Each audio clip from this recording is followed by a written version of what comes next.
ಕಾಂಗ್ರೆಸ್ನಲ್ಲಿ ಹೊಸ ಸಂಪುಟ ರಚನೆಯ ಕಸರತ್ತು ಜೋರಾಗ್ತಾ ಇದೆ. ಸಚಿವ ಸ್ಥಾನದ ಆಕಾಂಕ್ಷಿಗಳಿಂದ ಲಾಬಿಗಳು ಶುರುವಾಗ್ತಾ ಇದೆ. ಈಗ ಆಲ್ರೆಡಿ ದೆಹಲಿಗೂ ಕೂಡ ಹೋಗಿದ್ರು, ದೆಹಲಿಯಿಂದ ಬಂದಿದ್ದು ಆಯ್ತು. ಈ ಒಂದು ಸಂದರ್ಭದಲ್ಲಿ ಯಾರೆಲ್ಲ ಇದ್ದಾರೆ ಸಚಿವ ಸ್ಥಾನದ ಆಕಾಂಕ್ಷಿಗಳು? ಮಾಜಿ ಸಿಎಂ ಸಿದ್ದರಾಮಯ್ಯನವರನ್ನ ಕೂಡ ಭೇಟಿ ಮಾಡಿದ್ದಾರೆ, ಜೊತೆಯಲ್ಲಿ ಡಿಕೆಶಿ ಅವರನ್ನ ಕೂಡ ಭೇಟಿ ಮಾಡಿದ್ದಾರೆ ಅವರವರ ಆಪ್ತರು. ಕಾಂಗ್ರೆಸ್ನಲ್ಲಿ ಹೊಸ ಸಂಪುಟ ರಚನೆಯ ಕಸರತ್ತು ಜೋರಾಗಿದೆ. ಸಚಿವ ಸ್ಥಾನದ ಆಕಾಂಕ್ಷಿಗಳಿಂದ ಲಾಬಿಗಳು ಶುರುವಾಗ್ತಾ ಇದೆ. ಸಚಿವ ಸ್ಥಾನದ ಆಕಾಂಕ್ಷಿಗಳಿಂದ ಸಿದ್ದರಾಮಯ್ಯ ಡಿಕೆಶಿ ಭೇಟಿ. ಸಿದ್ದು ನಿವಾಸಕ್ಕೆ ಹಲವು ಶಾಸಕರು ಭೇಟಿಯಾಗಿ ಚರ್ಚೆಯನ್ನ ಮಾಡಿದ್ದಾರೆ. ಇತ್ತ ಡಿಕೆ ಮನೆಗೂ ಕೂಡ ಖಂಡ್ರೆ ಭೇಟಿಯನ್ನ ಕೊಟ್ಟಿದ್ರು. ಶಿವಲಿಂಗೇಗೌಡ ಸೇರಿ ಹಲವರು ಭೇಟಿಯನ್ನ ಕೊಟ್ಟಿದ್ದಂಥದ್ದು. ನಾಯಕರ ಮೇಲೆ ಒತ್ತಡವನ್ನ ಹೇರ್ತಾ ಇದ್ದಾರೆ ಮಂತ್ರಿಗಿರಿ ಆಕಾಂಕ್ಷಿಗಳು. ನೂತನ ಸಂಪುಟ ಮೊದಲ ಹಂತದ ಪಟ್ಟಿ ಈಗಾಗಲೇ ತಯಾರಿಕೆ ಆಗಿದೆ. ಮೊದಲ ಹಂತದಲ್ಲಿ ಸಂಪುಟವನ್ನ ಸೇರೋದಕ್ಕೆ ಆಕಾಂಕ್ಷಿಗಳು ಕಸರತ್ತನ್ನ ನಡೆಸುತ್ತಿದ್ದಾರೆ. ಇನ್ನು ದೆಹಲಿಗೆ ಡಿಕೆ ಶಿವಕುಮಾರ್, ಸಿದ್ದರಾಮಯ್ಯ ಮತ್ತೊಮ್ಮೆ ಹೋಗ್ತಾ ಇರುವಂತದ್ದು. ಮತ್ತೊಂದು ಹಂತದ ಚರ್ಚೆಯನ್ನ ಕೂಡ ನಡೆಸ್ತಾರೆ ಹೈಕಮಾಂಡ್ ಜೊತೆ. ಸೋಮವಾರವೇ ಸಿದ್ಧವಾಗಲಿದ್ಯಾ ನೂತನ ಸಂಪುಟದ ಪಟ್ಟಿ? ಹಾಗಾದ್ರೆ ಇಂದು ಮತ್ತೆ ದೆಹಲಿಗೆ ಪ್ರಯಾಣವನ್ನ ಬೆಳೆಸ್ತಾರೆ. ದೆಹಲಿಯಲ್ಲಿ ಮತ್ತೊಮ್ಮೆ ರಾಹುಲ್ ಗಾಂಧಿ ಅವರ ಜೊತೆ ಚರ್ಚೆ ಕೂಡ ಆಗತ್ತೆ. ಆಲ್ರೆಡಿ ಒಂದು ಸಂಭವ್ಯ ಪಟ್ಟಿ ರೆಡಿ ಆಗಿದೆ. ಡಿಕೆ ಶಿವಕುಮಾರ್ ಅವರಿಂದ ಒಂದು ಪಟ್ಟಿಯನ್ನ ಕೊಡಲಾಗಿತ್ತು, ಸಿದ್ದರಾಮಯ್ಯ ಅವರಿಂದ ಒಂದು ಪಟ್ಟಿಯನ್ನ ಕೊಡಲಾಗಿತ್ತು. ಜೊತೆಯಲ್ಲಿ ಅದೆರಡನ್ನ ಹೊರತುಪಡಿಸಿ ಹೈಕಮಾಂಡ್ ಬೇರೆ ಹೆಸರುಗಳನ್ನ ಸೂಚಿಸುವಂತಹ ಲಕ್ಷಣಗಳು ಕೂಡ ಇದೆ. ಮತ್ತೊಂದು ಕಡೆನಲ್ಲಿ ಯಾರೆಲ್ಲ ಸಚಿವಾಕಾಂಕ್ಷಿಗಳಿದ್ರು ಅವರೆಲ್ಲರೂ ಕೂಡ ಈಗ ಆಲ್ರೆಡಿ ಡಿಕೆ ಅವರನ್ನ ಕೂಡ ಭೇಟಿ ಮಾಡ್ತಿದ್ದಾರೆ. ಮತ್ತೊಂದು ಕಡೆನಲ್ಲಿ ಸಿದ್ದರಾಮಯ್ಯ ಅವರನ್ನ ಕೂಡ ಭೇಟಿ ಮಾಡ್ತಿದ್ದಾರೆ. ಭೇಟಿ ಮಾಡಿ ನಮ್ಗೆ ಮಂತ್ರಿಗಿರಿಯನ್ನ ಕೊಡಿ ಅಂತ ಕೂಡ ಕೇಳ್ತಾ ಇರುವಂತದ್ದು. ಸುದೀರ್ಘವಾದಂತಹ ಚರ್ಚೆಗಳಾಗ್ತಾ ಇದೆ ವಿಚಾರಕ್ಕೆ ಸಂಬಂಧಪಟ್ಟಂತೆ. ಕಸರತ್ತುಗಳು ಕೂಡ ಜೋರಾಗಿದೆ.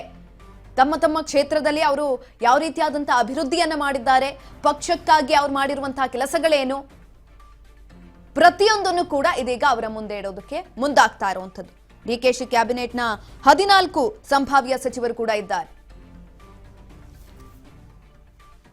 ಇದ್ರ ಬಗ್ಗೆ ಹೆಚ್ಚಿನ ಮಾಹಿತಿಯನ್ನ ತಿಳ್ಕೊಳ್ತಾ ಹೋಗೋಣ. ನಮ್ಮ ಪ್ರತಿನಿಧಿ ಬಸವರಾಜ್ ಹುಗಾರ್ ಸಂಪರ್ಕದಲ್ಲಿದ್ದಾರೆ. ಬಸವರಾಜ್, ಒಂದ್ ಕಡೆನಲ್ಲಿ ಸಚಿವಾಕಾಂಕ್ಷಿಗಳ ಪಟ್ಟಿ ಅನ್ನೋದೇನಿದೆ ಅದು ಜಾಸ್ತಿ ಆಗಿದೆ. ಈ ಒಂದು ಸಂದರ್ಭದಲ್ಲಿ ಮತ್ತೆ ಇದೀಗ ದೆಹಲಿಗೆ ಪ್ರಯಾಣವನ್ನ ಬೆಳೆಸ್ತಾ ಇದ್ದಾರೆ ಡಿಕೆ ಹಾಗೂ ಸಿದ್ದರಾಮಯ್ಯ ಇಬ್ರು ಕೂಡ. ಹಾಗಾಗಿ ಫೈನಲೈಸ್ ಆಗತ್ತಾ ಇವತ್ತು ಅಥವಾ ನಾಳೆ ನೂತನ ಸಂಪುಟದ ಪಟ್ಟಿ ಸಿಗುತ್ತಾ?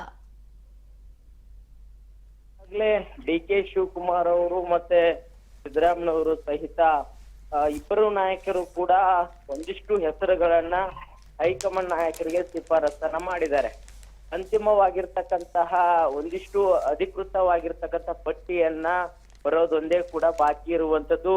ಆ ಬಗ್ಗೆಯೂ ಕೂಡ ಇದೀಗ ಡಿಕೆ ಶಿವಕುಮಾರ್ ಅವರು ಮತ್ತೆ ಸಿದ್ದರಾಮಯ್ಯವರು ಕೂಡ ದೆಹಲಿಗೆ ತೆರಳುವಂತಹ ಸಾಧ್ಯತೆ ಕೂಡ ಇರುವಂತದ್ದು.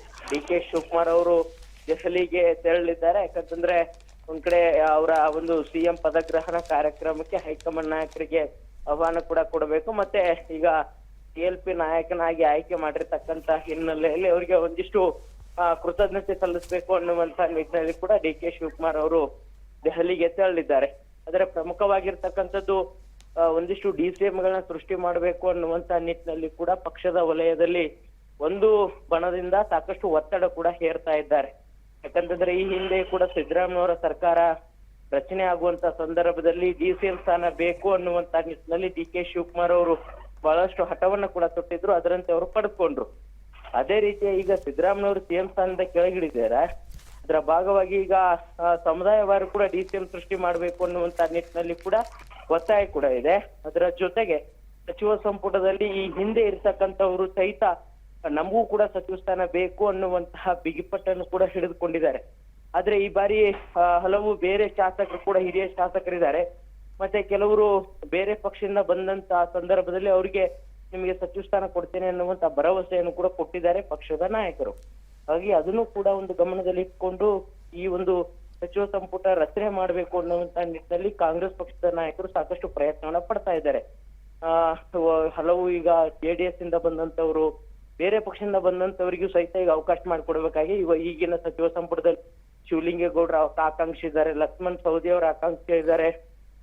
ಸಾಕಷ್ಟು ಹೀಗೆ ಬಂದಂತ ನಾಯಕರು ಸಿಪಿ ಯೋಗೇಶ್ವರ್ ಆಗಿರ್ಬೋದು, ಹಲವರು ಕೂಡ ಬೇರೆ ಪಕ್ಷದಿಂದ ಬಂದಂತ ಸಂದರ್ಭದಲ್ಲಿ ಕೂಡ ಸಚಿವ ಸ್ಥಾನಕ್ಕಾಗಿ ಬಹಳಷ್ಟು ಲಾಬಿ ನಡೆಸ್ತಾ ಇದ್ದಾರೆ. ಆದ್ರೆ ಸರ್ಕಾರ ಸುಗಮವಾಗಿ ನಡಿಬೇಕು ಅನ್ನುವಂತ ನಿಟ್ಟಿನಲ್ಲಿ ಯಾವುದೇ ರೀತಿ ಅಸಮಾಧಾನ ಆಗ್ಬಾರ್ದು ಅನ್ನುವಂತ ನಿಟ್ಟಿನಲ್ಲಿ ಕೂಡ ಅದನ್ನು ಕೂಡ ಗಮನದಲ್ಲಿಟ್ಕೊಂಡು ಡಿ ಕೆ ಶಿವಕುಮಾರ್ ಅವರು ಅವರ ಅತ್ಯಾಪ್ತರಿಗೂ ಕೂಡ ಒಂದು ಸಚಿವ ಸ್ಥಾನ ಕೊಡಿಸ್ಬೇಕಾಗಿದೆ.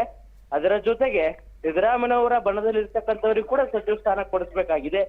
ಇದು ದೊಡ್ಡ ಮಟ್ಟಿಗೆ ಸವಾಲಾಗಿ ಪರಿಣಮಿಸಿದೆ. ಹಾಗಾಗಿ ಇವತ್ತು ಅಥವಾ ನಾಳೆ ಒಂದು ಅಂತಿಮವಾಗಿರ್ತಕ್ಕಂಥ ಪಟ್ಟಿಯನ್ನ ಪಡೆದುಕೊಳ್ಳುವಂತಹ ಎಲ್ಲಾ ಸಾಧ್ಯತೆ ಕೂಡ ಇದೆ. ಸುಕನ್ಯಾ, ಧನ್ಯವಾದಗಳು ಬಸವರಾಜ್ ಹುಗಾರ ಹೆಚ್ಚಿನ ಮಾಹಿತಿಗಾಗಿ.